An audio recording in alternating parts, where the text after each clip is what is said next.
Et-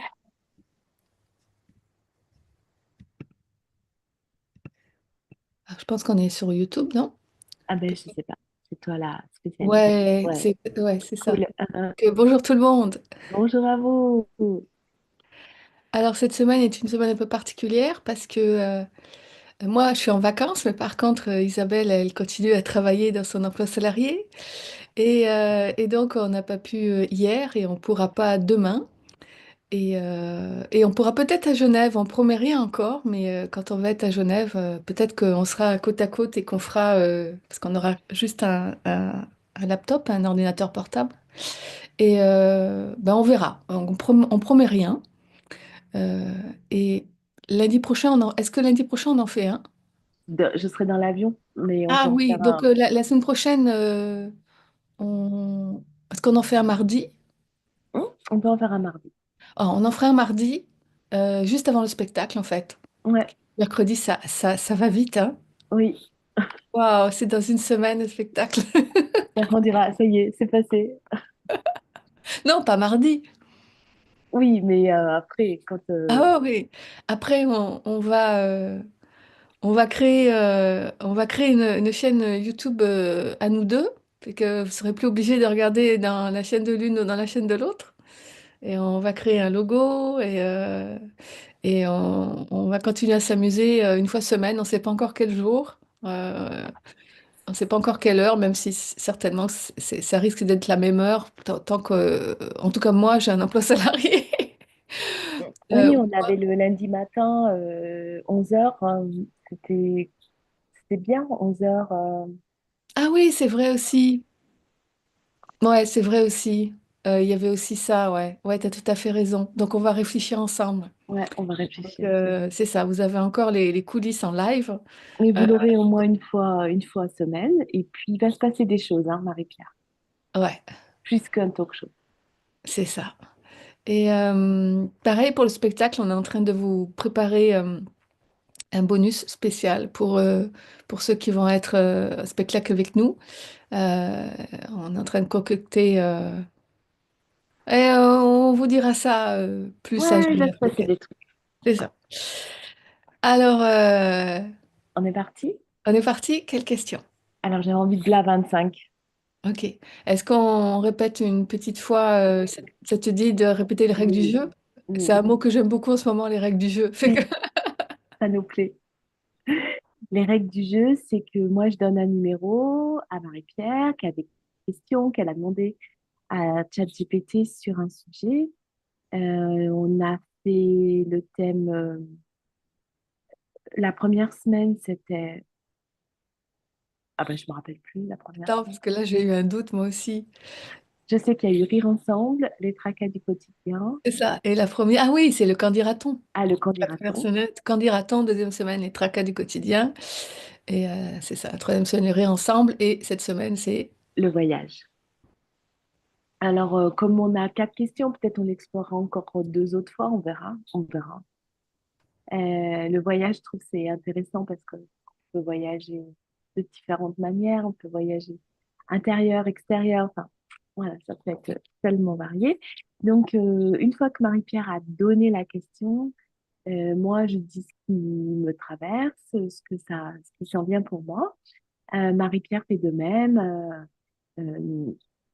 Assez en lien avec ta méthode le tout réuni quand même, hein.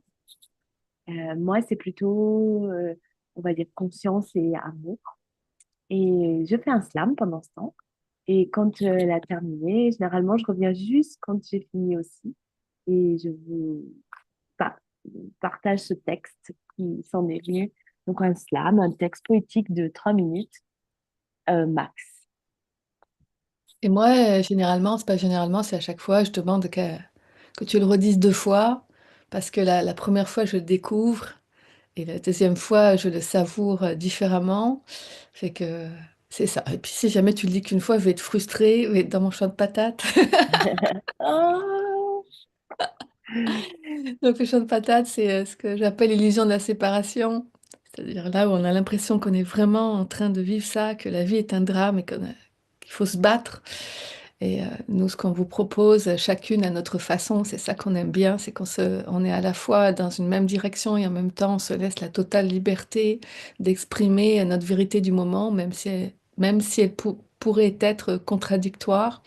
Ça permet aussi de montrer, d'incarner le respect de la différence de conscience de l'une et l'autre. Et c'est même pas la conscience dans le sens d'une conscience qui est plus élargie qu'une autre, c'est une conscience qui s'exprime différemment qu'une autre.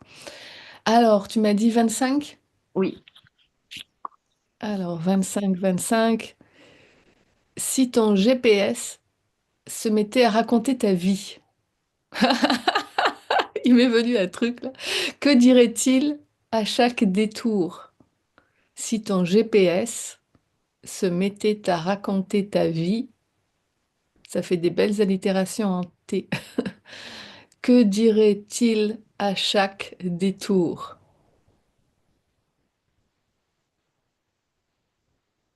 C'est bon? yes. Cool. Alors déjà, ce qui me vient, c'est que ben, moi, il dirait pas mal de choses si mon GPS parlait parce que je fais beaucoup de routes. Et donc, je suis à peu près 50 000 kilomètres par an.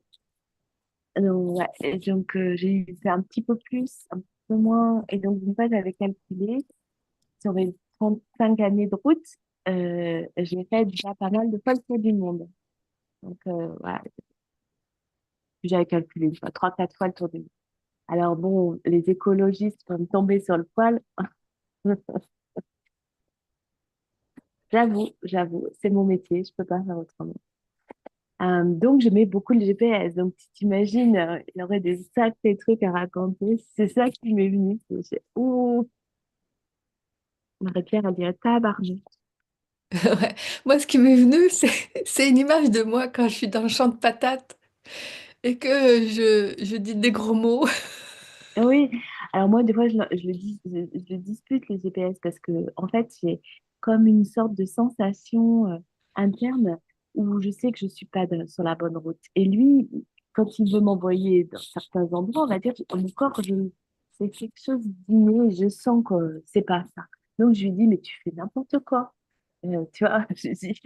Euh, donc, après, des fois, par exemple, pour me situer, ben, je sais qu'entre les deux, il y a telle ville, donc je me dis, ben, je vais mettre l'intermédiaire, tu vois. Et, parce que des fois, c'est chaud, patate, hein, comme on dit. Hein.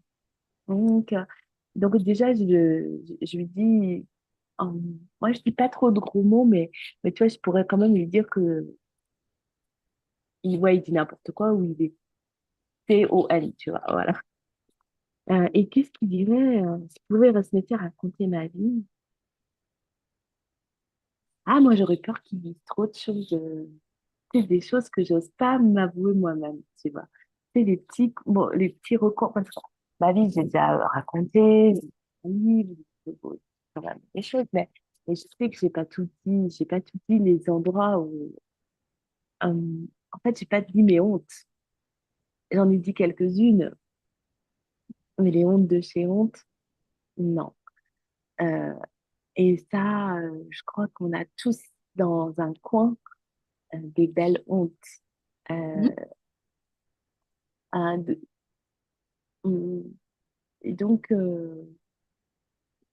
bah, si je suis seule avec lui dans la voiture et qu'il me le dit, bon, déjà, ça, tu vois, ça, c'est comment c'est. Ouf. Et si en plus il y a du monde, ah voilà, je crois que serait chaud patate. Après, ce qu'il faut faire, est-ce qu'il faut raconter ses hontes avant que le GPS, il les raconte à tous? Je ne sais pas. Euh, et ce qui me vient, tu vois, du chaud, là, ça me fait ça me fait de la chaleur. Ouais, qu'est-ce que j'aimerais pas, tu vois, ce qui me vient, c'est ce que j'aimerais vraiment pas que les autres sachent. Ouais, des trucs trop secrets. Ouais, j'invite à chacun à poser sa question avec sa conscience, on va dire. Et puis, ce qui me vient, c'est que, toi, moi, je voulais faire un processus de coaching en voiture. Parce que en voiture, justement, on est amené à raconter ses routes. Dans le sens où je trouve que ça fait un espace clos. La personne ne peut pas s'en aller. Tu as la notion du voyage, mais sans dire de contrainte, tu vois. Je veux dire, c'est là vraiment parce que tu lis, comme chez le psy, où tu sais que la séance, elle dure 1 heure et que globalement, tu ne vas pas partir. Donc là, tu sais que le voyage dure 1 heure, 2 heures. Donc, tu laisses aussi le processus d'expression de toi et de t'as ce temps-là, tu vois. Et tu peux prendre ton temps pour exprimer à l'autre qui est là, présent, et justement peut-être fait honte. Voilà ce qui me vient. Mais là, il y aurait j'ai l'impression qu'on pourrait. Voilà. Moi, là, je crois que sur cette question, je pourrais rester un paquet de temps. Hein. Ouais, je sens que je peux rester un paquet. Alors, je Ah, te dis à tantôt. oui, plus que. Je sais pas ce qui va sortir. C'est ça. Alors, si ton GPS se mettait à raconter ta vie, que dirait-il à chaque détour? On pourrait partir sur les secrets, comme l'a proposé, comme vient juste de le proposer Isabelle. C'est un beau sujet, ça pousse en moi, ça dit. C'est un beau sujet, c'est une belle interprétation de la question proposée sur ce thème. C'est rigolo parce que pendant que je disais ça, j'ai mon humain qui faisait ouais, mais toutes les questions sont belles. Dis que toutes les questions sont belles. Euh, oui, dans l'absolu, toutes les questions sont belles, mais je trouvais que c'était une belle question dans le sens où j'y voyais un intérêt ce matin. C'est quelque chose que je ne sais pas définir, que je peux appeler qui je suis vraiment, que je peux appeler la vie, Dieu, peu importe. Une fois, j'avais dit on peut l'appeler carotte aussi, on peut l'appeler, on peut l'appeler ce qu'on veut. Pour moi, ça n'a pas de nom en fait. Les secrets. Qu'est-ce qu'il pourrait dire? Une fois, j'étais avec Toon. Toon, elle s'appelait Yvonne. Elle était née en 1907. Moi, je l'ai rencontrée en 88. J'avais 20 ans. D'un coup, à chaque fois que je dis ça, j'ai la chanson d'Aznavour dans la tête. J'avais 20 ans. Non, non, non, non. Moi, je suis pas trop bien chanter, fait que je ne dois pas avoir le ton en le disant, mais euh, et une des premières choses, donc Toon, c'est dans mon grand rêve, c'est le personnage qui a joué le rôle de ma mère spirituelle. Alors, pour moi, c'est quoi une mère spirituelle? Ma définition, c'est, je sais pas si tu as vu la série Kung Fu, mais dedans, il y avait dans le... Ah, tabarnouche, je cherche toujours mes mots, mais avec la ménopause, c'est encore pire, et avec le sommeil, c'est encore pire. Donc, dans la série Kung Fu, il y avait ce vieux sage. Vieux, pour moi, c'est un mot affectueux. Ce vieux sage qui était aveugle et qui servait de père spirituel, en fait. Euh, à Petit Scarabée, il appelait Petit Scarabée. Et moi, quand j'étais enfant, quand je regardais la série Kung Fu, déjà, Coco Bichette, j'étais... Ah, je sais pas ce qui est arrivé, elle a dû oublier qu'on pouvait l'entendre, Isabelle. Elle, je pense qu'elle a oublié qu'elle a pas dû mettre mute. Donc, excusez-moi, ça m'a fait rire. Donc, je reviens à mes moutons. Donc, dans la série Kung Fu, il s'appelait Petit Scarabée. Et puis après, j'ai bifurqué, je me rappelle plus. Ah oui, enfin bref, je sais plus ce que j'étais en train de dire, mais j'adore les arts martiaux. Mais dans les arts martiaux, j'aime plutôt le côté art que le côté martial, mais j'adore les arts martiaux. J'en ai fait pendant une vingtaine d'années d'ailleurs. Et donc, la série Kung Fu, j'aimais beaucoup cette série parce que ça démontrait les arts martiaux comme moi j'aimais. Euh, et il y avait donc ce vieux sage. Et je me rappelle, j'avais dit à la vie, moi j'en veux un pareil, j'en veux un pareil, j'en veux un pareil. Et donc, à l'âge de 20 ans, j'ai rencontré Toon. Et c'est des années plus tard que j'ai réalisé que Moi, j'en veux un pareil, mais j'en ai une pareille en fait. C'est-à-dire quelqu'un qui-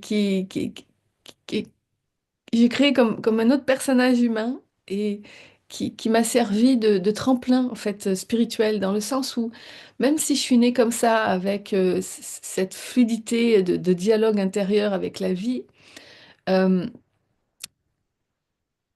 même si sans le savoir, grâce aux arts martiaux, j'avais appris à me centrer, à m'aligner, à être dans mon unité vibratoirement et donc d'être dans cet espace unitaire d'amour où on n'est pas dans l'illusion de la séparation, même si je faisais tout ça, je m'en rendais pas compte, je le conscientisais pas en fait.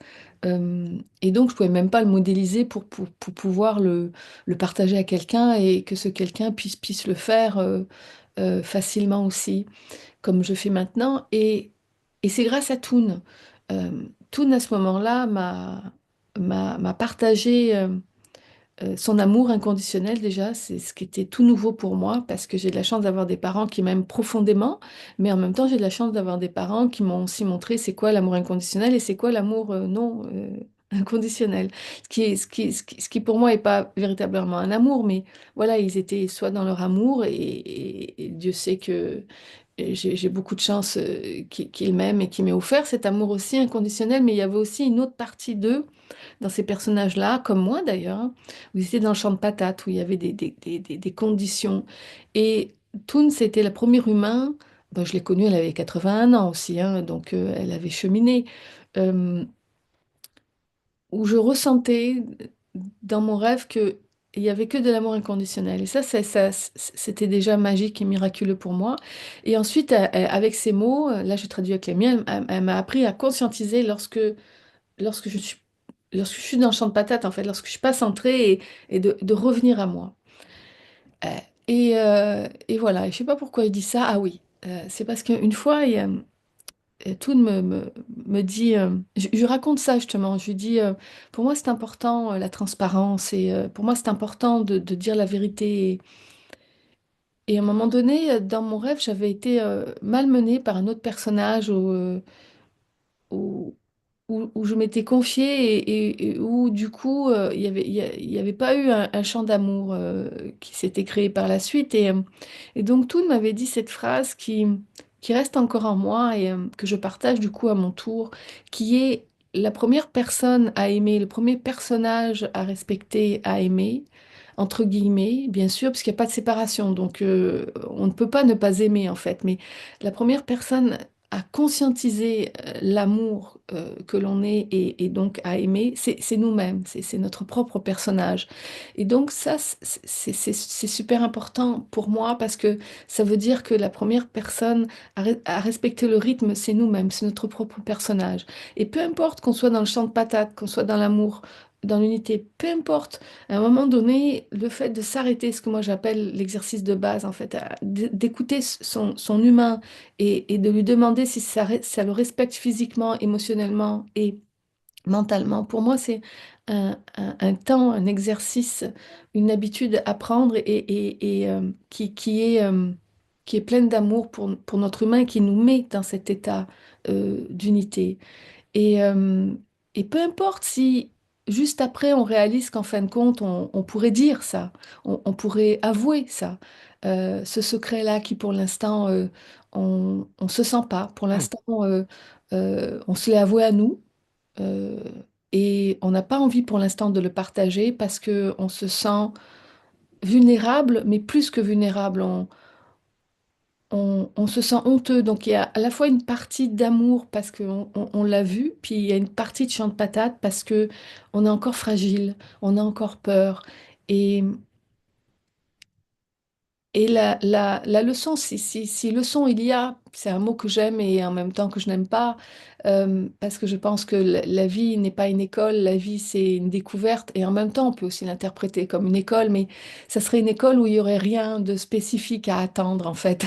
Ça serait plutôt un champ d'expérimentation et de découverte. Et je me dis, la bonne nouvelle, en tout cas c'est mon expérience, c'est lorsque l'humain est prêt, c'est-à-dire qu'il se sent suffisamment gorgé d'amour, qu'il a suffisamment conscience de ça pour pouvoir apporter en fait publiquement cette honte et cette culpabilité, cette peur sur la place publique, mais plus grande que sa propre place publique à lui, à elle, eh ben, ce moment, on le sent. Et à ce moment-là, il le fait avec joie, avec un mélange de peur et de joie, mais il le sent. C'est le bon moment pour lui et il en a envie. Et pour moi, c'est un acte d'amour. Donc, bizarrement, se respecter et ne rien dire, parce qu'à ce moment-là, c'est comme ça qu'on le sent, on rentre déjà dans l'unité et du coup, ça permet à l'humain de se nourrir encore plus, d'élargir encore plus sa conscience. Et si accélération il doit y avoir, il y aura une accélération. Alors que si on s'oblige, on se fait violence en fait. Ce qui est différent de, on sait que c'est la bonne chose à faire, qu'on a envie de faire et on se met un petit coup de pied dans le cul. Ça, c'est pas la même énergie de on s'oblige. Voilà, j'ai fini pour ce matin, pour aujourd'hui. Ceci étant dit, à Isabelle. Merci Marie-Pierre. Est-ce que tu as vu que tantôt ton micro était pas fermé? Oui, Ouais, tu m'as fait rire. Quand oui, j'ai parlé rapide. tu- Euh, ah bah tiens, voilà. Système de navigation par satellite. Nous diriger sans limite dans la bonne direction. Si l'intelligence lui prenait de raconter nos secrets, dire la vie, nos expériences, c'est possible par la science. Si la réponse est positive, que raconterait de moi l'instrument? Parlerait-il des succès, des émois? Avouerait-il pour moi mes hontes cachées, mes non-dits et éliminer définitivement mes poids? Cette question m'invite à regarder en vérité les instants d'honnêteté véritable de mon passé. Prise de conscience, plus d'absence, grande présence, grande transparence.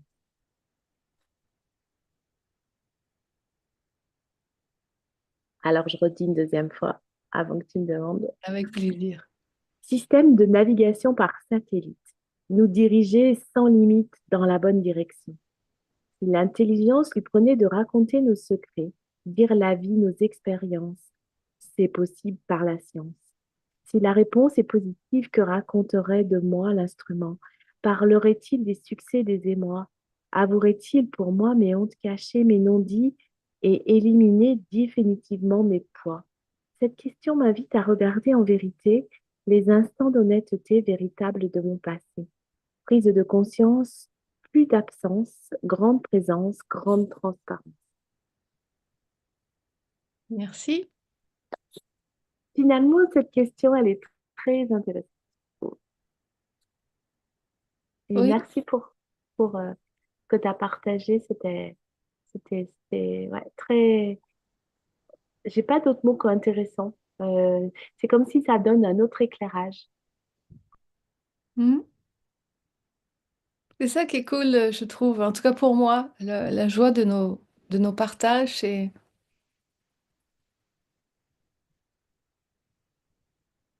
même quand on va dire la même chose, des fois on dit la même chose ou proche de la même chose, des fois non. Des fois c'est plus ou moins éloigné. Et dans les deux cas, ce que je savoure à chaque fois, c'est... Pourtant j'écris aussi, mais ça m'empêche pas de savourer l'écrit des autres. Et évidemment, si on partage ça ensemble, c'est parce que j'aime tes écrits, parce que Mm, franchement, je me verrais mal partager quelque chose avec quelqu'un dont je n'aime pas les écrits. Euh, Ça veut pas dire c'est impossible, ça veut dire que ça me rendrait pas joyeuse là, mais j'aime tes écrits et c'est ça. Ce que j'aime, c'est que c'est une façon personnelle, que ça soit quand tu partages avant ta compréhension sur le vif et par la suite dans tes slams, j'aime j'aime les deux regards ou les deux façons d'exprimer un regard. Ça, j'aime ça. moi aussi. Alors, j'ai le mot furieusement intéressant, Alors, excitant, motivant, et c'est aussi pour ça qu'on a envie de continuer à et de vous vous le faire partager. partager, ouais, Ouais. c'est ça. Parce qu'on pourrait se le faire toutes les deux, hein, en vrai. On Ben, pourrait, oui, on pourrait s'amuser, mais non, on a envie de s'amuser ensemble. oui, est-ce qu'on est sûr qu'il y a d'autres personnes d'autres humains que ça pourrait intéresser aujourd'hui ou demain? Tu vois, ça faisait des rimes. On se dit On, à demain. Ah non, on se dit pas à on se demain. dit, Non, bah, on sait pas, on va on sait laisser pas. le suspense. On revient, voilà, c'est ça C'est qu'on va sûr dire. qu'on revient mardi prochain, Oui, c'est ça. juste avant le spectacle du 4 juin. On met toujours le lien en dessous si Oui, ça vous intéresse, justement, si furieusement ça vous intéresse ou un petit peu ça vous intéresse. Bref, si ça vous titille. Et puis, cette fin de semaine, on vous fera la surprise. c'est ça. Bye bye, bonne journée.